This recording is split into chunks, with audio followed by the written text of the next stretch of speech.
Salutations à toute famille, toutes amis, actualité sans frontières. ASF voté pour aujourd'hui, amis famille, il y a une nouvelle loi que le gouverneur DeSantis fait signer pour État Floride. Mes amis, si nous chita, prêtez un peu l'attention. Et si nous campez, font chita, coûtez. ASF a partagé pour vous une information qui vient directement de la Floride.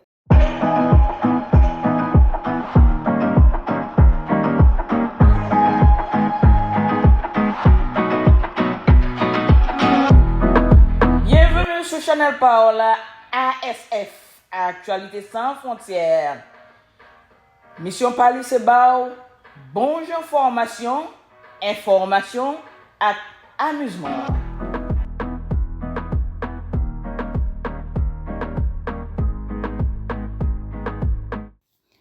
Zami famille ASF Actualité sans frontières. Gouverneur Floride là, les fin signer une nouvelle loi et loi ça c'est concernant immigration, plus particulièrement concernant monde qui illégal dans état Floride là. Mes amis famille, attendez. Loi ça c'est une loi qui pas l'enjouette. Quel que soit moun ou ya, depuis ou illégal dans pays, gouverneur Floride là, li déclaré si yon moun qui illégal commet un crime ça suivant gravité li, si c'est un viol ou bien meurtre, eh bien moun qui coupable là, li passible de mort. Ça veut dire gagner une nouvelle loi qui signe dans l'État Floride concernant immigrants qui illégal. Depuis un monde qui illégal fait un crime qui horrible, un crime qui odieux, eh bien, il a exécuté. Donc, famille amis, Actualité sans frontières, li a partagé loi ça, c'est pas pour faire peur, mais c'est surtout pour faire prendre pile précaution. Si c'est un monde qui t'a venu dans Floride, d'après le gouverneur DeSantis, que ou te débarqué dans quel que soit l'autre état, tant que c'est à l'état New York, Texas, Tennessee, Georgia et autres, depuis où tu venu dans le pays ou illégal et puis par la suite ou rentré au l'état Floride là, et bien automatiquement ou gain commettre un crime. Et loi ça a tout li bay provision, c'est-à-dire li bay droit à moun qui a fait circulation dans le pays, police qui a droit à arrêter moun qui a fait infraction sur route et bien depuis yo ta campé ou si ou illégal, yo pas même besoin de perdre du temps avec ou, y a juste relé ICE pour déporter ou. Et ensuite, ça qui pile du la loi ça nous songe bien. Autrefois, les yon moun qui illégal rentre dans le pays, et si moun sa t'a décidé à l'école, tu gagné possibilité pour moun nan payer frais décollage qui gagne même valeur avec yon moun qui était déjà à vivre dans le pays ou bien à vivre dans l'état. C'est-à-dire, ça y aurait les state tuition frais pour état Floride là. Li te kon bay on série de monde privilège même là yo illégal pour aller l'école côté que yo pas ta besoin payer yon frais qui exorbitant. Eh bien loi ça li éliminer possibilité ça pour monde qui illégal. Ça veut dire de jour en jour selon gouverneur DeSantis et avec toute disposition qu'il prend, coordination qu'il fait entre lui-même qui représentait premier personnage dans l'état Floride là, m'a connaît avec tout le monde qui gagne responsabilité pour écrire loi et faire exécuter loi. Donc loi ça yo pas gagné un bon aspect pour pièce monde qui t'a venu dans le pays de façon illégale. Ça veut dire un monde qui vit dans le pays si ou illégal ou doit prendre en pile précaution éviter pour pas tomber dans ça qui passe ça parce que on va payer conséquences là très très dur.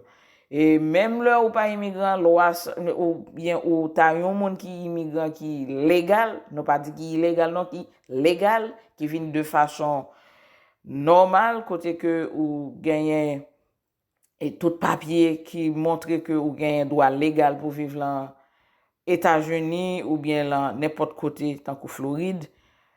Nous, même, familles, amis, ASF, Actualité sans frontières, n'a faut connaître pour toujours prendre précaution, même là légal. Parce que si c'est immigrant, li facile pour tomber dans la trappe, éviter pour pas tomber dans ça qui passe ça. Parce que loi ça, li rend beaucoup plus facile pour un monde qui immigrant que ou légal que ou illégal pour tomber dans travers qui face à la loi capable de mettre en situation qui critique. De ce fait, nous encourageons aux familles amis Actualité sans frontières depuis ces immigrants ils prennent un pile précaution que ou légal que ou illégal. Et nous avons songé récemment à SF Actualité sans frontières te fait sortir une vidéo qui te montré précaution que nous capables prendre ou bien quelques conseils pratiques que vidéo ça a été ban nous, eh bien, tant pis, font tourner, à regarder vidéo ça encore. Parce que conseil ça yo vital, yo très pratique. Que ou légal, que ou illégal. La montre comment façon capable de comporter ou, surtout face à moun qui gagne responsabilité pour faire exécuter loi sur route yo. Donc, tant pis famille, amis, ASF, Actualité sans frontières, prend en pile précaution. Et surtout, éviter tomber dans accrochage, éviter tomber dans situation qui compromettante. Et surtout, monde qui illégal. Et mes amis, quel que soit mon ou pas fait crime. Pas fait crime. Et je dis, il y a un crime qui est capable de finir avec la vie. Parce que nouvelle loi gouverneur de Saint-Citoyen li bay droit à exécuter un monde qui fait crime qui horrible. Songez ça. Pas gen pièce raison pour monde dit ou capable retirer la vie au monde ou bien ou capable faire un acte qui malhonnête. Quelle que soit la situation t'as trouvé ou là. Pas gen rien qui excuser acte malhonnête, crime, viol et autre encore. Donc famille amis, famille Actualité sans frontières, nous te gagné opportunité pour nous capables vivre moment signature gouverneur DeSantis te procédé pour passer loi ça, nouvelle loi sur l'immigration. Eh bien, en suivant ensemble et songez encore, leur fin regarder vidéo ça. ASF te posté une vidéo au préalable qui parlait sur on sait de précautions que nous capables de prendre, surtout le nom c'est immigrant, surtout immigrant illégal. Donc tant pis, faut regarder encore. Garder vidéo ça nous fait poster et vidéo qui t'est posté déjà. Donc là capable aider nous grandement. We called for this special session. We outlined a number of things that we got reported. It wasn't about like I was saying this. These are things that our voters have asked for. These are things that people who are smart in this space have talked about for many years. And now with the Trump administration at that time preparing to take power, now in power, this was our time to act. We wanted to make it a state crime to enter the state of Florida illegally. We wanted to make sure there were duties on state and local law enforcement, including having appropriate sanctions up to and including removal from office, so that they're participating with the enforcement of federal immigration laws. We wanted there to be a coordinating officer to be able to help work with these local authorities. We wanted to broaden the gang language so that we could sweep in more of these illegal alien gangs and hold them accountable. We wanted to make sure that we were able to exercise transport as appropriate. We wanted to repeal in-state tuition and focus on Floridians for people that were here illegally, no in-state tuition. Wanted to make sure there were strong penalties on voter fraud and registering to vote as an illegal alien. We wanted to police and deter the remittances, and we wanted to end the practice of catch and release, where you have a dangerous criminal alien get arrested and then immediately released back onto the street by our justice system. And I'm happy to say that of those key policies, virtually all of them are reflected in the legislation that was passed by the legislature today. So the voters who have been talking to me about this for many, many years, who wanted to see very swift action, just know that what the legislature did today, that answers the call. This is what you asked for. This is what you expected for us. And this really is kind of just the ticket to the dance. We're going to be implementing it. There's going to be a lot of things that happen, but I can tell you the state of Florida will be safer and secure as a result of this legislation. And again, I want to say this is a team effort. We got folks in both houses of the legislature. Obviously, our office, we were working very hard on this for many weeks, and we produced a really, really strong product. I absolutely anticipate other states will follow what Florida has done as we move forward in the weeks and months ahead. We are ahead of the curve on ending the illegal immigration crisis. We didn't just sit on our hands, we got to work, we hashed it out, and we've got a great product going forward. So we are the model that a lot of these states look to. This is another big issue that we're leading on. I want to thank everybody involved, and I look forward to momentarily putting my John Hancock on the pieces of legislation here. But before I do that, I want to give the presiding officers a chance to come up and say a few words. So we'll start with our man from Wauchula, Senate President Ben Albritton.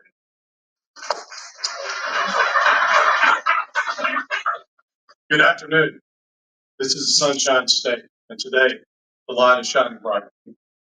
We have taken incredible steps over the last 10 days to be with President Trump and work with his organizations, his agencies, our agencies here in Florida, to make a meaningful difference and really go forward and attack the challenge we have here with illegal immigration. Speaker, I want you to know that I love you. I love you. You're a good friend. And Trustin, thank you very much for all the work that you put into this. Governor, you've been the tip of the spear on this entire discussion. Your leadership has been phenomenal. Thank you so very much. And the last thing that I will leave you with is this. At the end of the day, what happened over the last 10 days leading to this event today is all about Floridians. And what I know is this. Going forward, once this is implemented, Florida families, Florida children, Florida grandchildren, fathers, mothers are going to be safer. They're going to be safer. That is a high calling for us. And for me, that is the number one reason why I was willing to, and with these two gentlemen, to lean in and run to this fight. Because it matters that much. My wife, Missy, and I have 3 kids of our own. We have 2 grandkids, and a couple within about 5 weeks will go 2 to 4. And it's important for me to make sure that I have the best chance possible going forward to be safer in the state and not be plagued with many of the challenges we see because of this crisis. So please bear that in mind as you write about this. It's about Floridians, and it's about their safety. Thank you. Okay.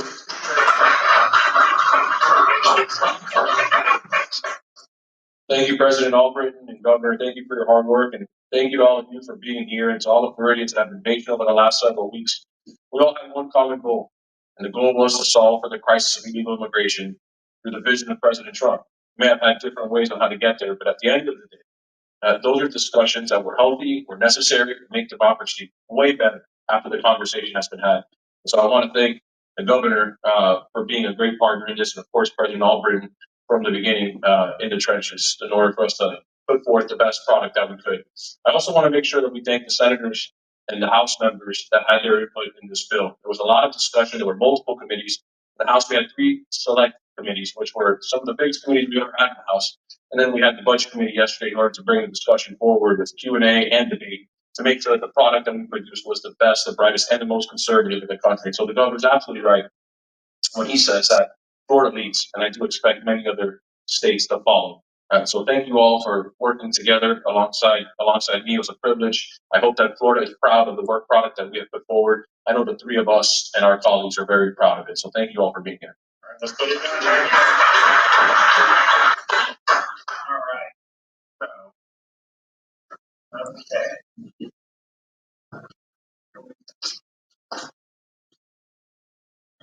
Today is the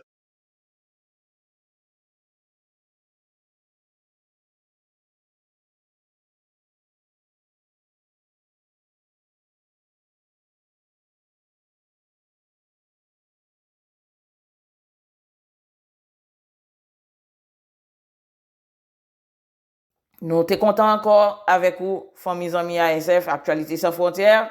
Nous encore pour l'autre vidéo côté que nous avons porté information qui est vitale pour vous. À la prochaine. ASF, c'est Chanel Paola.